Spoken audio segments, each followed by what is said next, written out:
Bom dia! Sejam todos bem-vindos, que a gente possa ir às nossas mentes, os nossos corações, estarmos ligados para a mensagem de hoje. E aí, como já é de costume, nós vamos convidar os nossos amigos que estiveram conosco durante o ano inteiro, que vieram aqui presencialmente e também de forma online, compartilhar os seus conhecimentos conosco, né? Então é um momento que a gente tem para ouvir cada um por 5 minutos. A gente seleciona como tema uma frase de Jesus, que é uma frase que a gente vai refletindo, pensando durante todo o ano. É uma frase que muitas vezes aparece nas palestras, né? E a frase desse ano é: no mundo tereis aflições, contudo, tenham ânimo, eu venci o mundo. Foi uma frase de Jesus e agora eles vão ter aqui a palavra. Sejam bem-vindos e boa palestra. Bom dia, pessoal. Bom dia! Tudo bem com vocês? Bem, De 5 a 7 minutos dá pra gente falar alguma coisinha aqui, né? Mas eu entendo sobre esse tema, eu venci o mundo, e eu primeiro tenho que vencer a mim mesmo. Eu queria vencer a nós mesmos. Tudo aquilo que entrava na nossa evolução, tudo aquilo que é um obstáculo na nossa vida, que eu costumo de falar que são as doenças da alma: orgulho, vaidade, ciúmes, inveja. Tudo isso é o que se torna uma barreira, né? As pessoas acham difícil, não sei, cada um tem o seu pensamento e a sua força de vontade, né? Jesus não tem palavras para falar sobre ele.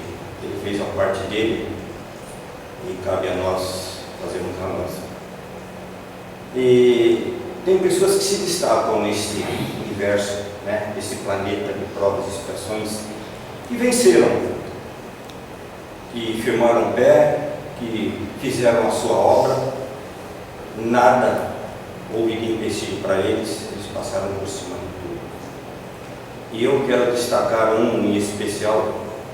Eu já li esse breve relato aqui, mas eu quero ler ele na íntegra. Ele vai servir para todos nós, de um exemplo de uma pessoa que, se não fosse por ele, talvez nós não estaríamos aqui reunidos. Pela fibra, pela dedicação, pelo amor que ele teve e continua tendo por essa comunidade. Então ele começa dizendo assim,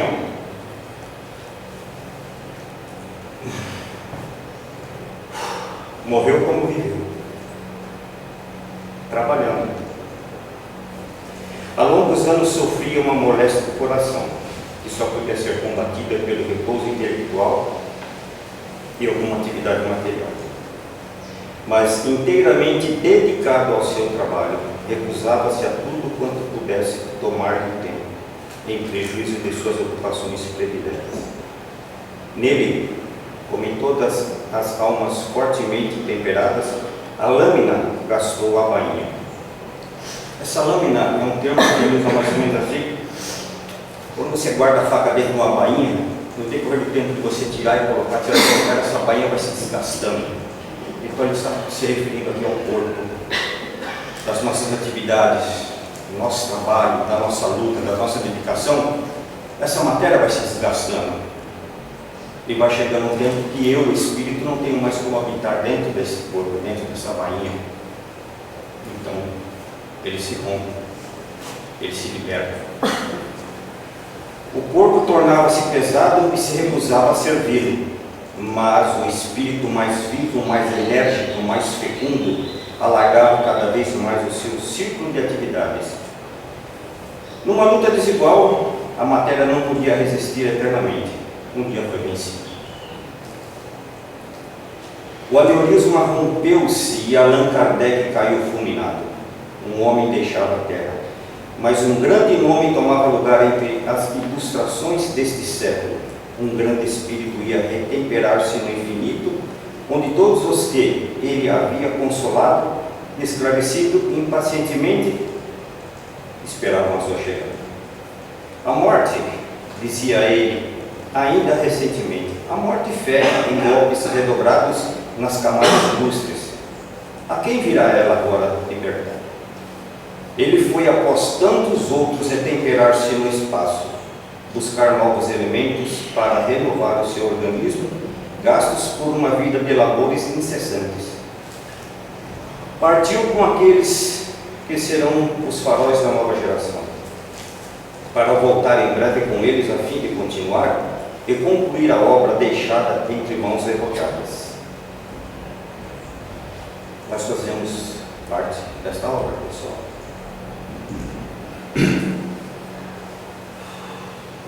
O homem não existe mais, a alma, porém, ficará entre nós. E um protetor seguro, uma luz a mais, um trabalhador infatigável que aumentou as falanges do espaço. Como na terra sem ferir a ninguém, a cada um saberá fazer ouvir os conselhos convenientes, dosará o zelo prematuro dos ardentes, ajudará os sinceros e os desinteressados, e estimulará os mornos. Hoje ele vê e sabe tudo quanto previa ainda há pouco. Não mais está sujeito às incertezas, nem aos desfalecimentos, e nos fará partilhar da sua convicção, obrigando-nos a tocar a verdade com o dedo, indicando-nos o caminho naquela linguagem clara, precisa, que o fez um padrão dos anais literários. O homem não existe mais, repetimos-lo, mas Allan Kardec é imortal e sua lembrança, seus trabalhos, seu espírito estarão sempre com os que sustentarem alto e firme a bandeira que ele sempre soube fazer respeitar. Mais uma vez, isso cabe a nós. Uma individualidade poderosa construiu a obra. Era o guia e a luz de todos.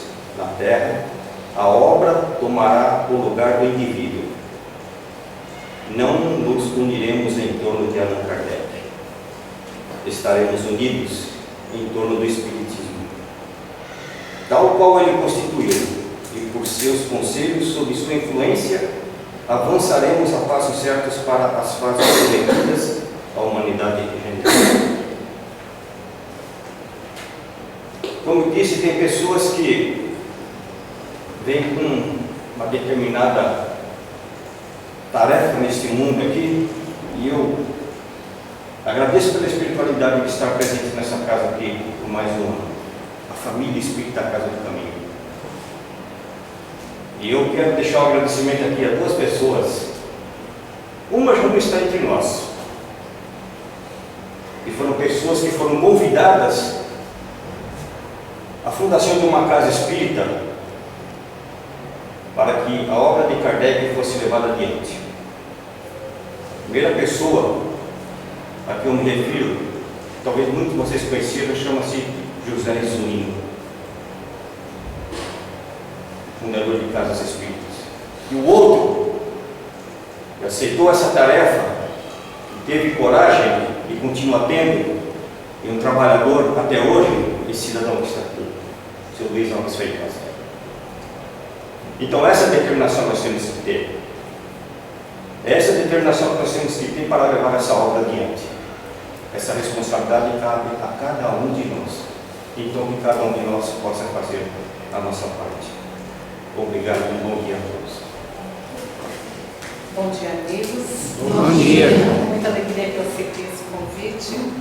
Sempre um grande prazer estar com vocês. Eu sinto muito bem acolhida aqui, tenho certeza. E o tema é desafiante, né? Para todos nós, nos faz refletir e dá possibilidades de navegar com várias diretrizes. Mas nós temos que escolher uma mesmo porque o tema é curto, né?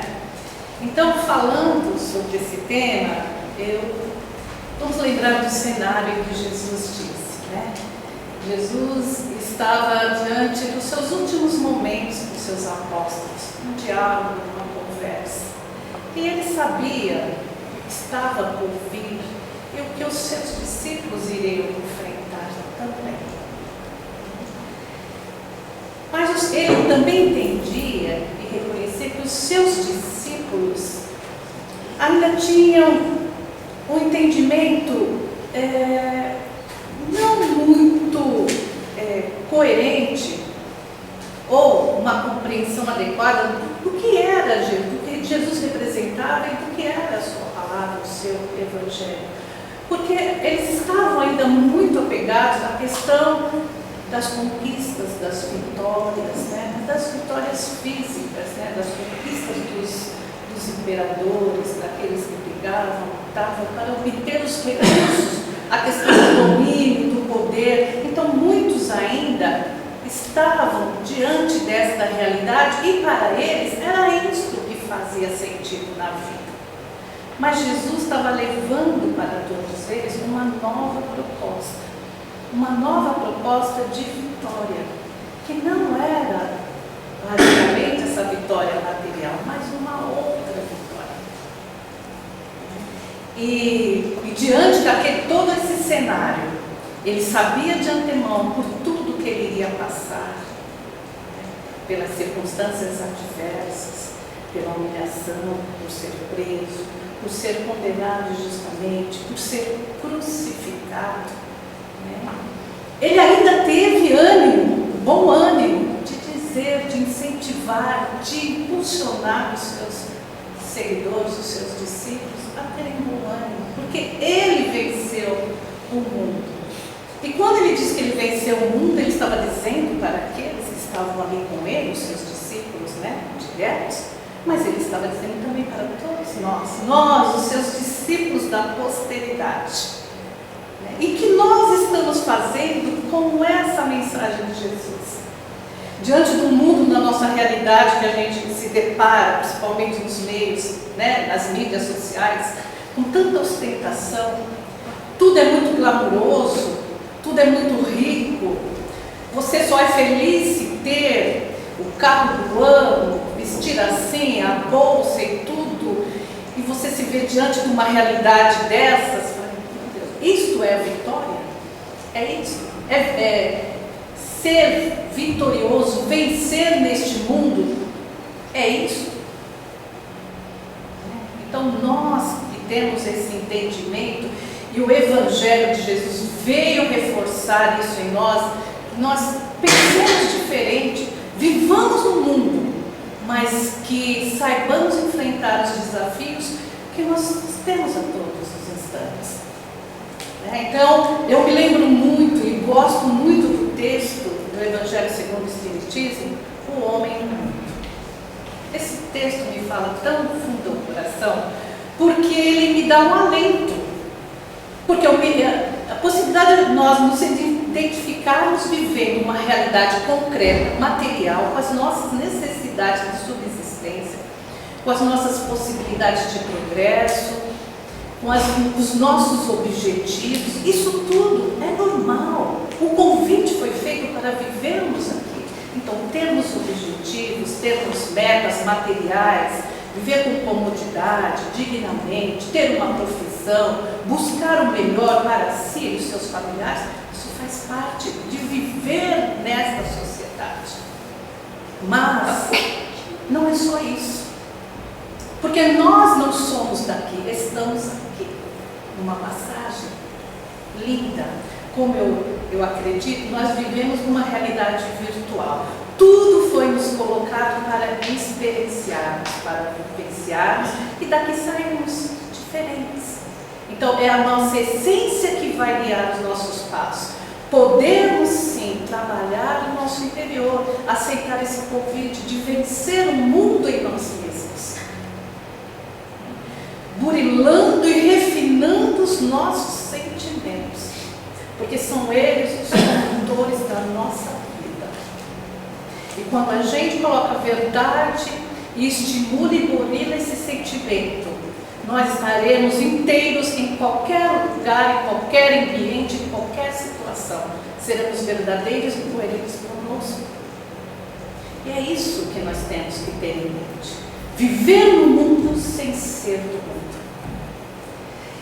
E eu quero fechar com uma citação de Emmanuel, que está no livro Palavras de Vida Eterna, no capítulo 161, titulado Nos Padrões de Jesus. Ele diz assim: o apóstolo Paulo de Tarso, impele-nos a renovação pelo sentimento, à luz do Evangelho.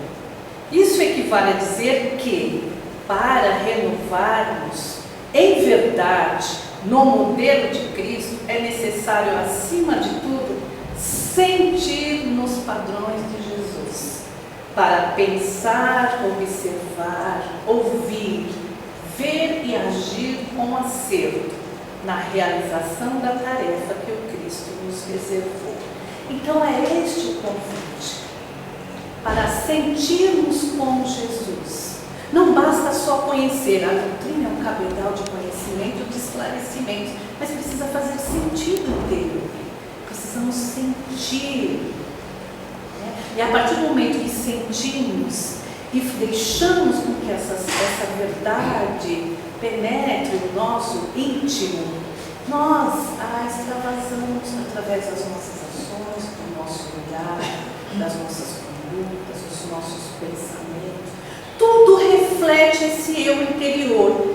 Se buscarmos esse sentir ajustado com Cristo, aceitando o convite dele para vencer a nós mesmos neste mundo de ilusão, nós estaremos prontos e preparados para os desafios da vida. Enfrentaremos certamente muitos, como já enfrentamos, mas teremos força, teremos resignação para seguirmos adiante, porque a única verdade é a verdade da vida futura. Estamos aqui de passagem. Um belo e lindo aprendizado que possamos aproveitar, aceitando o convite de Jesus para vencer este mundo em nós mesmos. Bom dia a todos. Saúde. Bom dia a todos. Bom dia. Prazer estar de volta nesta casa. Esse encontro que é sui generis, né? Pois não sei se eu faço esse trabalho que você tem, mas é um trabalho bacana, prazeroso, porque é 5 minutinhos para a gente falar, é rápido, mas a felicidade de encontrar todos os expositores, com vocês também aqui, os frequentadores e trabalhadores desta casa. Então é um momento único, né? Muita alegria. Agradecendo sempre os nossos amigos espirituais, mentores desta casa, que nos recebem tão bem, sempre, né? Como todos vocês encarnados também. Então só temos a agradecer esse momento de final de ano, né? E parece que nossos corações ficam mais suaves, né? Pelo clima do Natal, né? Que é o momento que a gente revive mais Jesus. Devemos viver Jesus todo ano, mas nem sempre conseguimos, né? Mas chega nesse período, parece que a gente lembra um pouco mais, né? Devido à evocação natalícia. Mas lembrando dessa evocação, lembramos do Chico Xavier, quando ele fala de Simeão. Simeão era um homem muito respeitado na época. E Simeão ficou sabendo que tinha as profecias, né, que Jesus ia nascer, o Salvador, né? Ele ficou sabendo que Jesus havia nascido. E ele ansiava fortemente, né, um desejo muito ardente de ver Jesus. Até que ele conseguiu chegar onde Jesus estava, aquela simplicidade, né, que ele nasceu. E lá chegando ele contemplou. E diz Chico Xavier: ninguém é maior do que Simeão. Porque Simeão foi aquele que teve a oportunidade, a felicidade de ver Jesus recém-nascido, olhando nos olhos daquele bebezinho recém-nascido. Então ele chamava Simeão grande Simeão.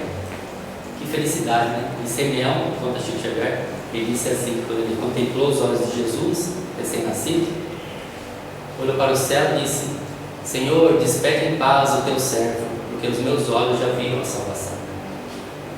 Palavras bonitas, né? E realmente Jesus, aquele que nos salvou, entre aspas, né? Não é aquele que tomou as nossas dores, fez tudo por nós e está fazendo, não. Ele nos deu direcionamento seguro para que nós possamos fazer a nossa parte. A doutrina espírita nos explica muito bem isso. Jesus é aquele que nos deu o horizonte, aclarou a nossa visão, né? Ele nos trouxe a palavra amor em toda a sua amplitude, sua exemplificação, porque nós compreendemos o que é amor através da exemplificação de Jesus. Se ele só tivesse falado, seria mais um teórico na humanidade. Mas Jesus não foi esse teórico simplesmente, ele viveu tudo aquilo que ele falou. Por isso que ficou registrado na história e em nossos corações, na nossa mente, toda a sua passagem, toda a sua trajetória. Ele viveu, e o impulso da sua vivência é enorme, a sua energia, que até hoje nos contagia. Você vê que a gente fala de Jesus, a gente se emociona, qualquer um de nós, dependendo do contexto, do momento. Então é uma energia muito forte, ela está presente no planeta. Jesus não é aquele que fez o que tinha que fazer aqui, se mandou, ela foi embora, não quero mais saber nada, vocês se virem aí. Pelo contrário, ele continuou com a gente aqui. E bem perto. Onde estiver 2 ou 3 pessoas reunidas em meu nome, eu estarei. Quer dizer, ele está com a gente. É porque muitas vezes nós não estamos com ele. É a diferença. Mas Jesus é esse ser, né, extraordinário que venceu o mundo. E como é que ele venceu esse mundo? Como já foi falado, né? É aquele que deu os exemplos, que lutou contra todas as dificuldades. E Jesus teve dificuldades? Como teve? Nós temos às vezes nossas dificuldades, achando como é que eu vou fazer para superar isso? Mas aí, e Jesus, né? As dificuldades deles eram imensas. Dizem os Espíritos, quanto mais é evoluído o Espírito, mais dificuldade tem aqui na Terra. Aqui vê o Chico. O Chico é mais próximo da gente, vamos dizer assim, né? É muito conhecido até pessoalmente. Ele falou, tem depoimento dele que ele falou assim: não tem um dia que eu não tenha tido problema. Um dia sequer. Quando o problema não era de manhã, era tarde. Quando era tarde, era de noite. Não tinha sossego, né? Mas ele venceu. Como venceu? Sabe como que ele venceu? E Jesus também. Jesus teve muitas dificuldades, mas ele venceu. E ele venceu, ele não se deixou contaminar por ser evoluído. Sim, ele é muito evoluído. Mas ele foi muito forte mesmo. Não diante do Império Romano, que dominava a terra, ele não tinha receio de ninguém. Ele não combatia ninguém com a força, ele combatia as pessoas com a moral, com sua moral elevada. Ele respondia o ódio com o amor, ele respondia a ofensa com perdão. Então essa era a moral do Cristo. Assim que ele venceu o mundo. Conta-se, né, que Judas traiu Jesus, conta-se alguns, achando que Jesus ia mover um exército, né, para combater o Império Romano, os romanos, ia causar um grande barulho, né, uma grande situação de se contrapor, né, ao domínio dos romanos. Mas não, Jesus agiu de forma totalmente diferente e inesperada. Ele combatia da forma com a sua moral elevada. Ele sabia se posicionar, né? Não usava mais aquela situação que dente por dente, olho por olho, né? Era o amor. Então, as pessoas não compreenderam. E até hoje, muita gente não compreende ainda. A gente fala que a pessoa daquele tempo não compreendia, mas muitas vezes nós estávamos lá, né? E até hoje, será que a gente compreende hoje? Porque muitas vezes a gente está nervoso, está com problema, a gente quer revidar, quer agredir o nosso semelhante. Né? Isso passa pela nossa cabeça. E às vezes vai até para a prática. Então não compreendemos, ou compreendemos e ainda não conseguimos praticar, que é mais plausível até, né? Porque já temos uma visão mais ampla hoje em dia, devido à doutrina espírita, aclarar nossos horizontes. Então tereis aflições, né? Todos temos aflições, mas eu venci o mundo, vencei também. Jesus também nos convida a vencer o mundo. Tu também sois um Deus, podeis fazer o mesmo que eu faço e muito mais nesse ele. Ele quer dizer o quê? Que nós temos dentro de nós um potencial que nós desconhecemos e que esse potencial precisa ser trabalhado de encarnação em encarnação, várias reencarnações. Não é a primeira e não será a última. E assim nós vamos nos fortalecendo, assim vamos vencendo, né, a nós mesmos, porque a maior felicidade é vencermos a nós mesmos, não é vencer o outro. Vencer o outro é fácil, está com a arma na cintura, já venceu, né? Mas vencer o outro com a sua moral, com a sua postura e não revidar uma ofensa.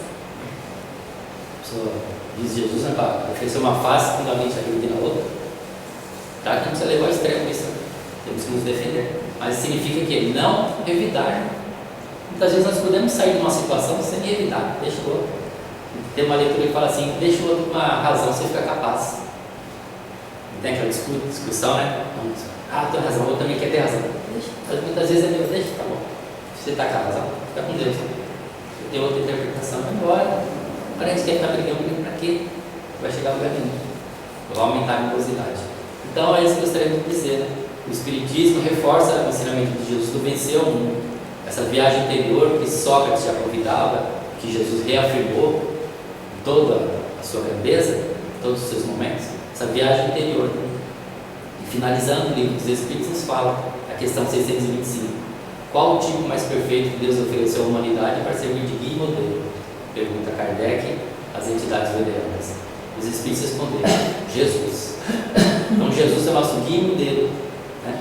Desde que aqui esteve, desde o momento que nasceu, até quando desencarnou, continua sendo O mundo espiritual, nosso guia, é nossa grande referência. E assim, nós seguindo os seus passos, vamos vencer a nós mesmos nesse grande desafio, que é vencer a si mesmo. Obrigado. E aí, pessoal? Bom dia. Casa do Caminho. Neste mundo, vocês terão aflições. Contudo, tenham um bom ânimo. Eu venci o mundo. O Mestre, Espírito Superior, tinha uma missão e a cumpriu. Ele exemplificou para nós lições. Essas lições que o Mestre deixou para nós são por milênios e milênios e milênios. Sempre estaremos estudando no futuro as lições que o Mestre Jesus nos deixou.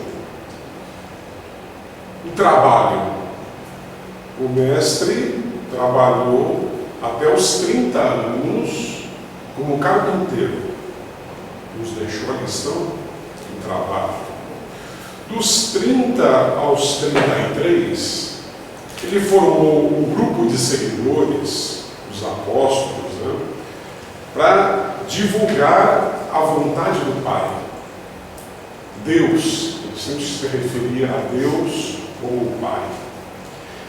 Além dos ensinamentos, o Mestre efetuou muitas curas, muitas desobsessões. O pessoal chamava milagres, Ele fez muitos milagres. E depois de sua morte, os discípulos formaram a Casa do Caminho. Estamos aqui na Casa do Caminho, dando continuidade a esse trabalho do Mestre. Ele iniciou uma revolução moral e religiosa. O Mestre Jesus foi revolucionário. Inclusive, ele disse: tenho ainda muitas coisas para ensinar para vocês, mas no momento vocês não têm condições de compreender. Mas no futuro, vou lhes enviar o Espírito da Verdade, o Consolador, que vai complementar os meus ensinamentos. E aí então surgiu o Espiritismo em 1857.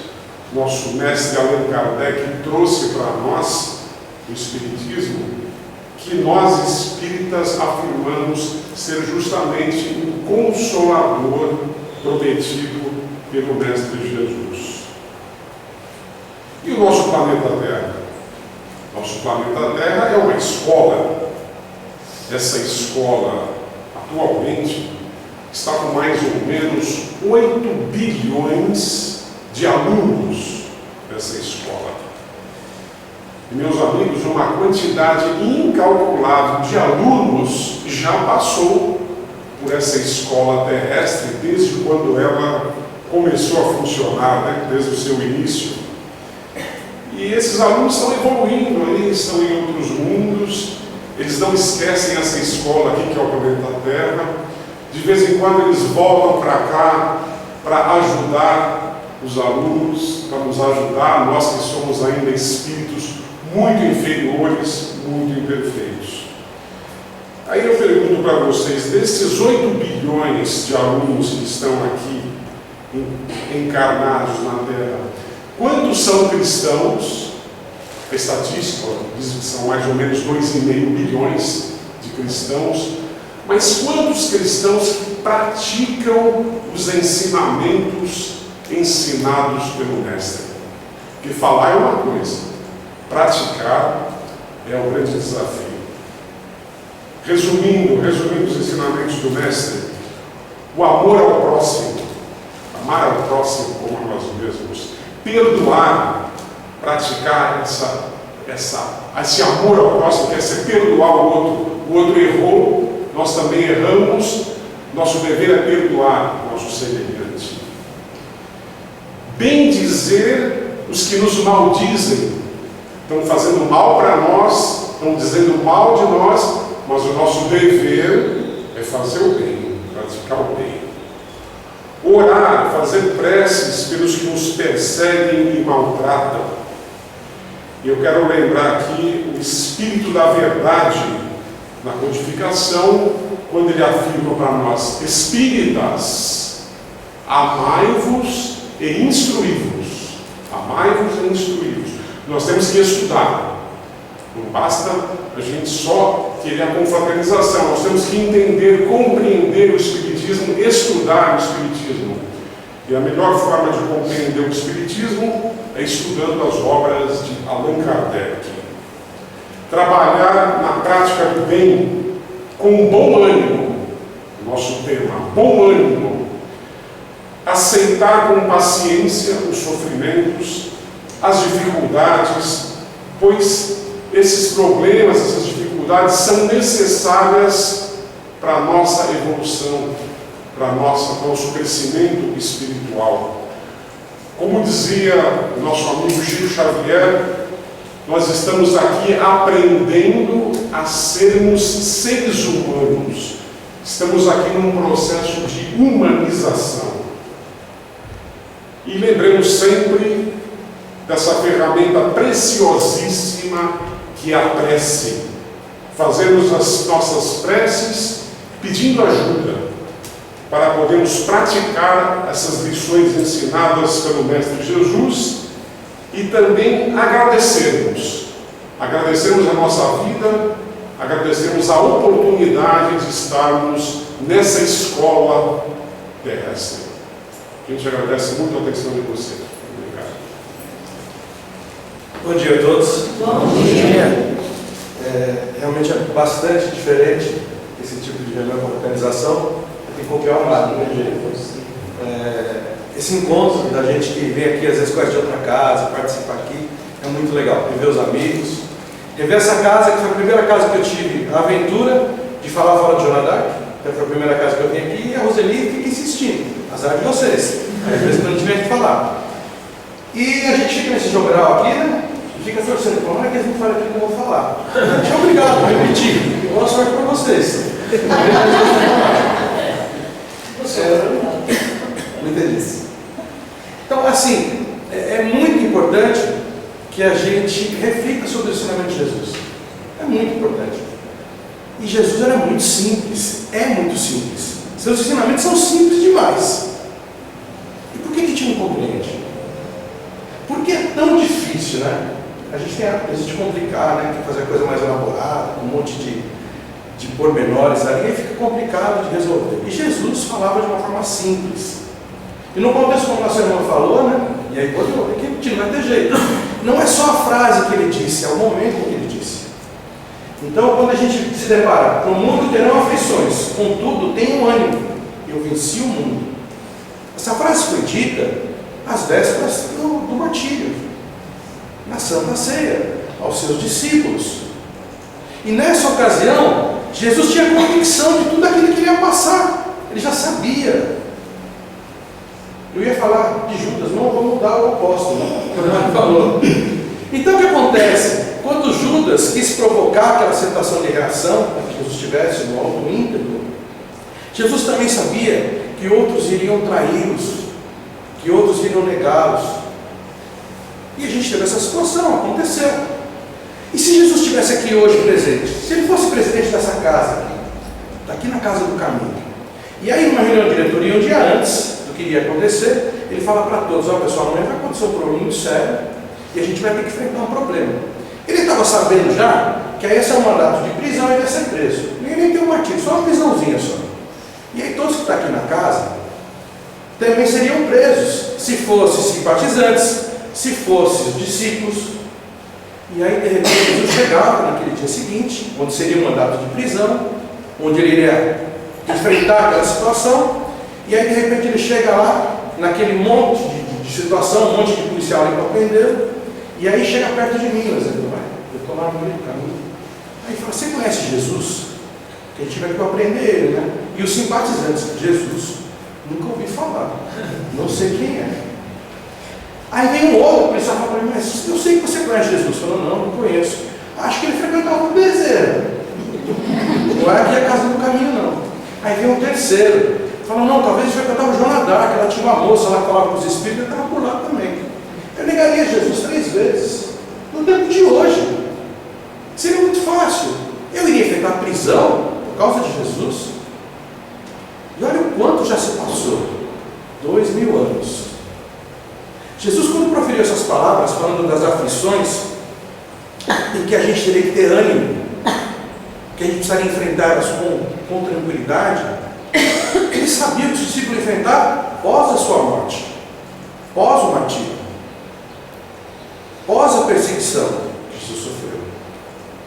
E os discípulos tiveram que enfrentar isso. E aí a gente teve o exemplo aqui na mocidade, trazendo tantas pessoas de referência na doutrina espírita, né? Tantas pessoas que fizeram uma história tão bonita, que a gente olha e fala, que legal, né? Como é bacana a vida de Chico Xavier, como é bacana a vida de Bezerra de Menezes, de Herculano Pires. Quem aqui não queria ser o Chico? Quem aqui não queria ser uma referência espiritual, como o Chico é, como o Chico foi? Mas quem quer enfrentar tudo aquilo que o Chico enfrentou? Quem quer vivenciar na pele tudo aquilo que ele sofreu? Jesus já avisou. A gente vai ter muitas aflições. A gente vai ter muito para enfrentar. Mas com as suas palavras, com os seus ensinamentos, fica muito mais fácil. E hoje é complicado a gente enfrentar isso. A gente ainda tem ímpetos de vingança, a gente ainda tem ímpetos diferentes daquilo que a proposta de Jesus nos trouxe, que é do amor, que é de amar ao próximo como a si mesmo. Olha que fácil. Amar a Deus acima de todas as coisas e o próximo a si mesmo. Se a gente sai daqui fazendo isso, está resolvido. Está resolvido. Mas a gente não sai daqui praticando isso. Talvez se Jesus estivesse aqui, como eu estou falando, uma realidade totalmente diferente de 2000 anos atrás, onde era proibido falar de amor, onde era proibido ser benevolente, onde era errado não se vingar. Hoje é mais tranquilo. Ah, mas tem guerras. Ah, mas tem tantos conflitos, tem tanta violência. Tem, mas é minoria. É minoria. O Gilberto tem uma quantidade aí para a gente de habitantes do nosso planeta, né? Quantos bilhões? 8 bilhões. Não é os 8 bilhões que estão em conflito, estão em guerra, estão se vingando. A gente pode ter certeza disso.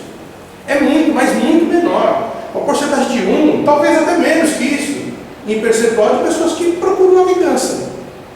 Mas a gente tem ímpetos de violência no trânsito, no dia a dia, na nossa casa. A gente se revolta muito e esquece os ensinamentos de Jesus, que são simples.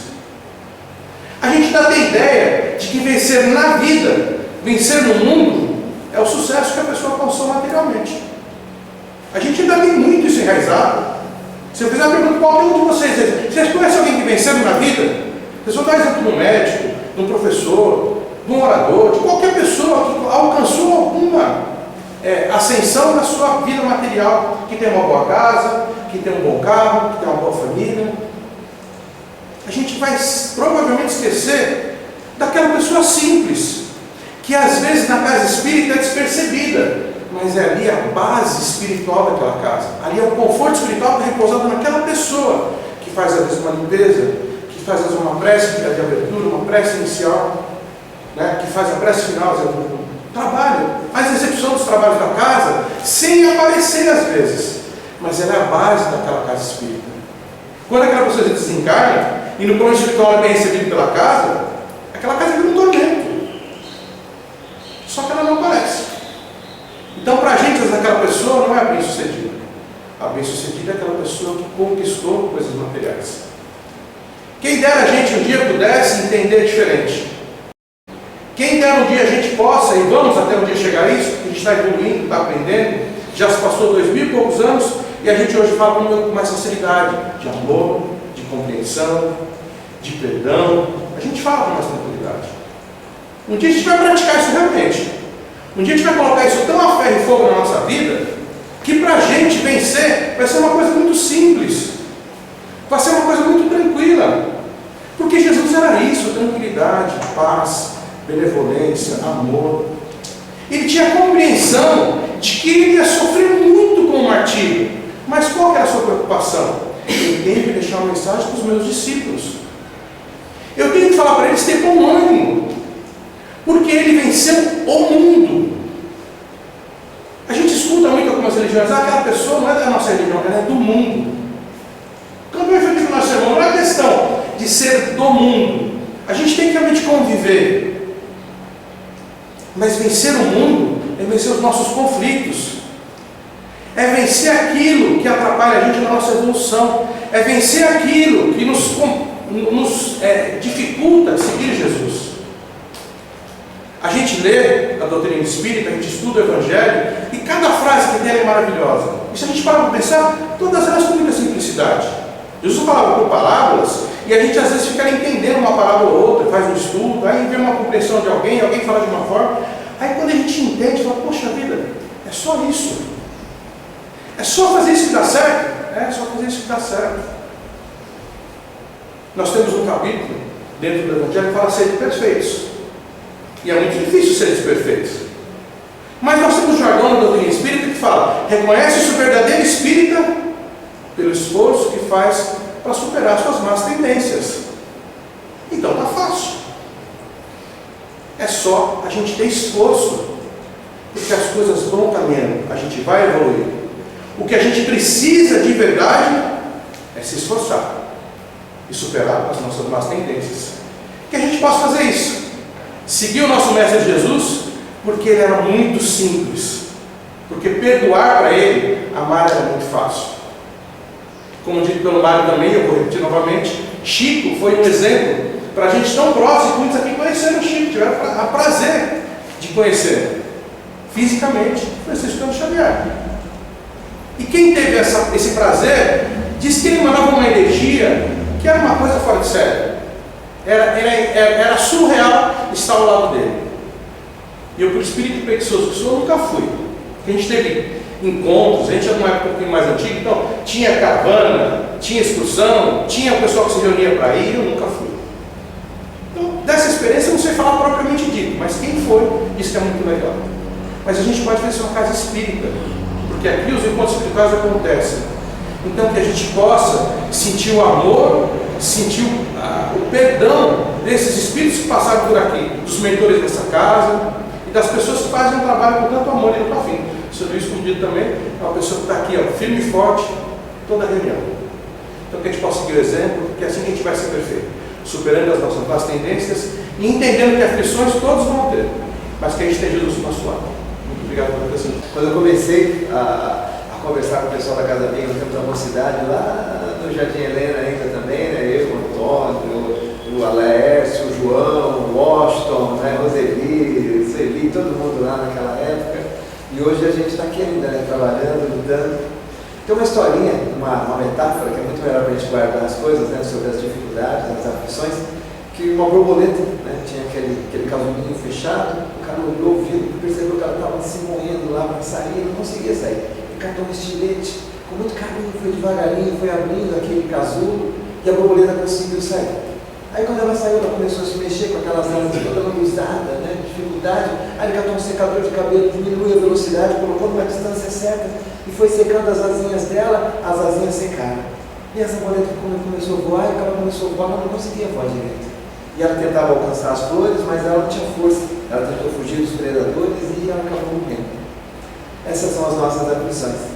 Se ele tivesse deixado a borboleta lutar dentro do casulo, ela teria criado força nas asas para que ela conseguisse voar, para ela conseguir se alimentar da forma como ela precisava e se proteger também da forma como ela era necessário. Deus tinha dado aquela oportunidade para ela, né? De ter força, de ter agilidade para poder voar. Então, as aflições que nós todos enfrentamos, elas vão fazer a gente crescer.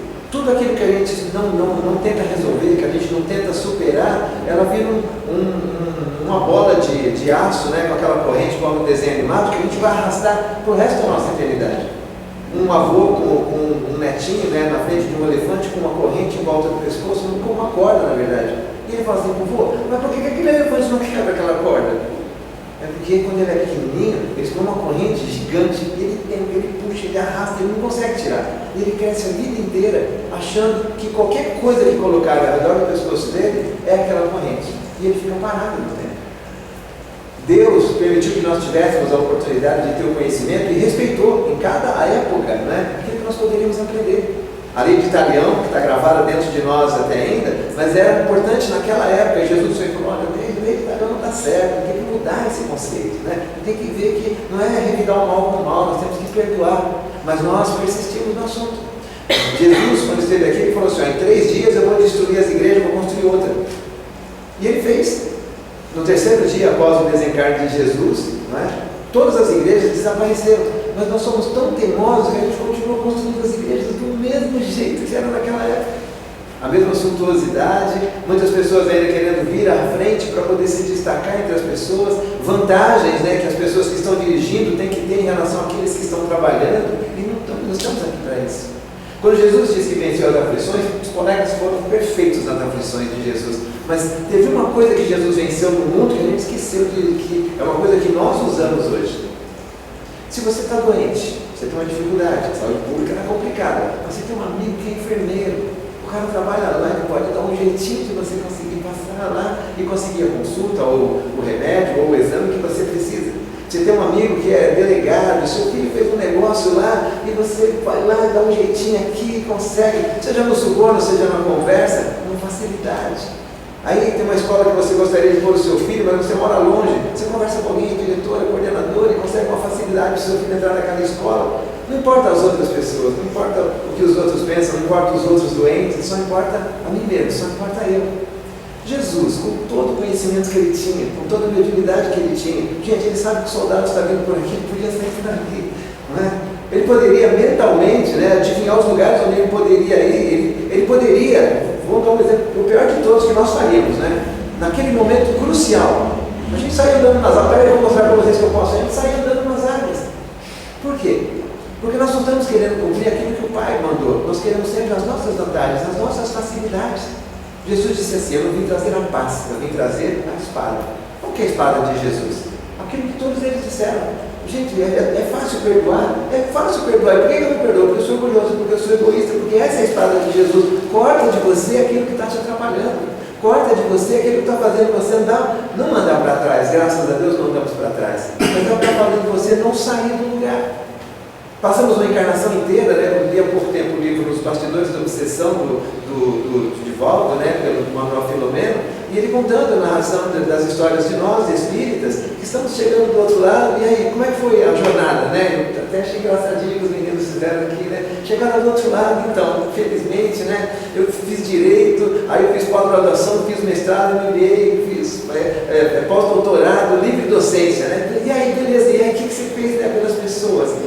Nada pelas pessoas, só fiz por mim mesmo. E nem por mim eu não fiz, porque eu cheguei do outro lado, que bagagem que eu tenho? Não venci.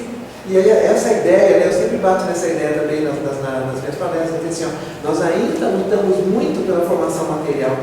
Não é ruim, é honesto, é digno, é bom, mas se tudo que nós fizermos não agregar nada de bom para as pessoas, então nós perdemos a nossa jornada. É o diamante que ainda não está no carvão, ele não conseguiu mostrar o seu brilho, não conseguiu mostrar a sua luz.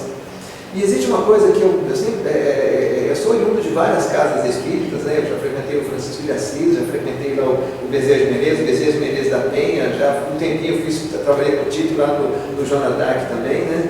E você vai observando as dificuldades, né? Acompanha a Casa do Caminho também, desde quando o senhor estava lá ainda, depois veio para cá, né? Todas as etapas.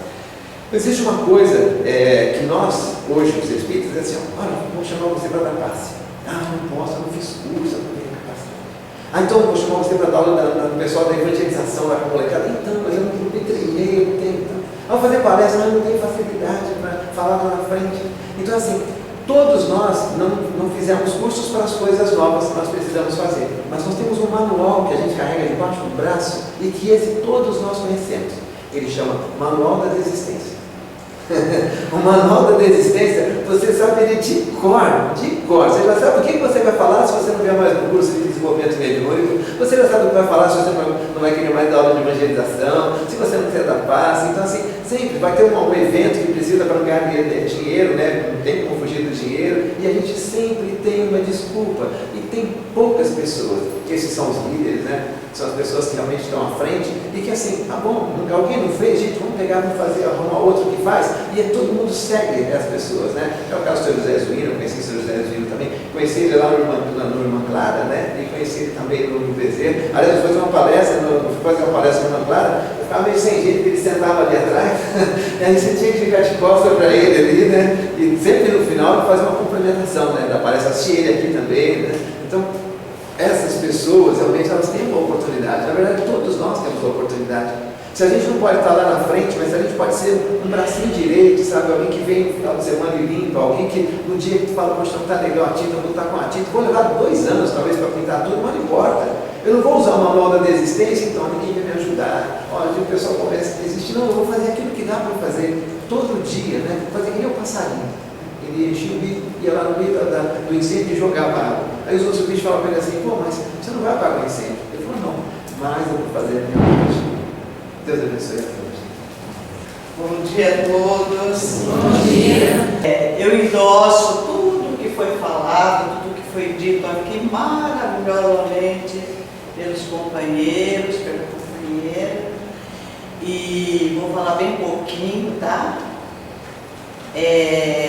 Eu só quero me reportar a palavras de Jesus, que hoje a gente está falando sobre ele, não é?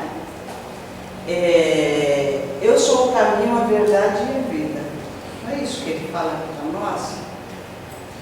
No entanto, é difícil nós seguirmos pelo caminho mostrado que ele nos mostrou. Não só nos mostrou, ele nos deu o exemplo desde que ele nasceu, certo? Ele diz, eu sou o caminho, eu sou a verdade. Para nós também é difícil entendermos o que significa essa verdade tão poderosa que o Mestre veio nos trazer. E ele também nos fala, eu sou a vida, eu sou o caminho, a verdade e a vida. A qual vida que ele estava se referindo? Será que é a vida física? Ele estava se referindo à nossa vida espiritual. Por quê? Porque o espírito sempre vem antes do corpo. O mais importante é o espírito. O nosso corpo é simplesmente um aparelho, certo? Que nós necessitamos para a nossa evolução espiritual. E a gente fala, também foi falado na crucificação dele, não é? O quanto que ele sofreu, o quanto que ele foi agredido e tudo. E hoje, não se crucifica o Mestre? O Mestre não é crucificado todas as vezes que nós nos negamos a enveredar pelo caminho,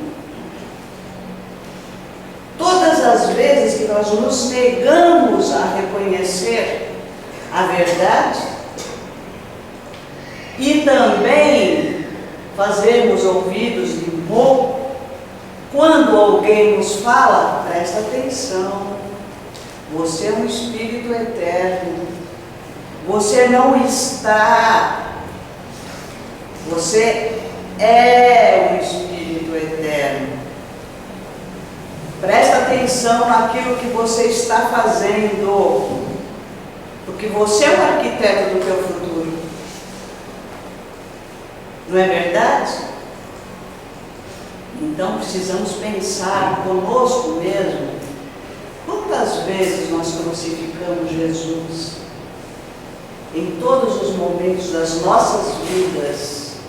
Porque vidas são experiências, são muitas. Muitas vezes o Espírito vem, aprende, retorna à pátria espiritual. Lá ele continua também a sua vivência, a sua preparação, os seus retorna.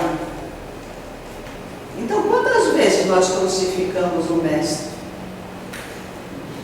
Negando-o, não da boca para fora, mas no nosso interior.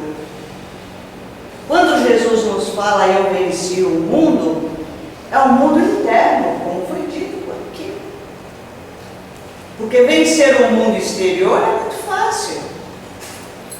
Mas vencer as nossas inferioridades, as nossas mazelas, que ainda nós trazemos há séculos conosco, é muito difícil. Jesus veio como um grande semeador, maior de todos, semear. E nós sabemos quanto tempo leva uma semente para brotar, para crescer, para dar flores e frutos. No entanto, esse grande semeador, é isso que ele espera de cada um de nós. Então, exatamente há 25 anos atrás, foi em 1999, eu não sou poetisa de jeito nenhum, mas envolvida na minha meditação, eu consegui receber, claro que não foi só meu, mas um pequeno poema que fala justamente sobre o Mestre. Então, nos diz assim: rompendo as brumas escuras da terra, trazendo esperança aos aflitos na guerra, envolvendo em luz seus irmãos pequeninos, vencendo o mundo, reerguendo os aflitos, envolvendo em amor os mergulhados na dor, fortalecendo e amparando a todos os caídos, amando e ensinando a todos os vencidos, acendendo a esperança, espargindo a fé, amando e servindo a todos, sua luz segue atento e amoroso. Até hoje conosco, nosso Mestre Jesus. Muito obrigado. É com muita alegria que a gente agradece a presença de vocês na nossa casa. Nós costumamos comentar que a palestra, ela é um momento de estudo. Ela complementa o que a gente faz aqui durante a semana. Então, vou chamar nesse momento uma pessoa que adora dar o seu toque também especial. Minha gente, o tamanho da satisfação de nós estarmos aqui uma hora dessa, nós chamamos no barracão de Jesus, porque aqui quem participa desse trabalho, dessa casa, é feliz. Porque quando nós vemos uma casa dessa bonita pintada aqui, ele não tem dinheiro. Pô, se olha e fala assim, nós precisamos pintar essa casa, se junta, precisa comprar uma tinta, precisa comprar uma coisa, e o endividado maior era essa aí, o Cláudio, para arrebentar com essas paredes e fazer essas coisas. E hoje em dia sou proibido, por causa da minha idade, 90 anos, né? Ou maior peradista da história desse pedaço. Verdade. Mas hoje em dia eu sou um camarada, graças a meu Deus, a história vai ser pouca. Eu sou feliz pela minha ideia que eu tenho. Porque eu tenho 90 anos, 5 meses de idade, eu sei do meu CPF, do meu RG, telefone da minha casa, telefone da casa do Sueli, me perguntaram isso assim. Então, isso Deus me deu. Me deu e eu agradeço do coração. Eu não tenho vício. Eu tenho uma família maravilhosa, sei que comigo trabalho na casa de mim. Filhos, genros, noras, netos e netas, bisnetos. A Carolina Marta, essa menina, com a Roseli, que viram às vezes até tarde da noite, a Helena, que não está aqui hoje, e outras pessoas que participam com nós, braço direito, a Diana Pinheiro, que vem aqui limpar a casa, vem com a sua turma e outros que vêm aqui trabalhar. É uma maravilha você ver o trabalho bonito que nós temos aqui. Aqui ninguém é dono, não. Aqui é no Barracão de Jesus. Eu assisti a missa de joelho na igreja, na sacristia. Mas eu dizia assim, me mostre um caminho para a gente passar as coisas com a razão. Não vai tapeando, não vai enganando com pirâmides de dinheiro, você trocando, querendo escravizar as pessoas. Quando a pessoa tinha mediunidade, era louco, ia para o hospício. Mediunidade era loucura, ia para o hospício. Eu fui no lugar visitar famílias, chegava lá, era uma coisa que fazia dó. E as pessoas falavam para mim, encostam aqui, nunca mais vem nem visitar porque são loucos. Era mediunidade. Então o Espírito de Deus falou para mim, isso na família não tem nada de loucura, mediunidade. Aí quando outro cidadão, depois eu falo o nome dele, falou, tem um trabalho preparado para vocês. Se quiser levar em frente, Rio não fecho, pois uma varinha só se quebra.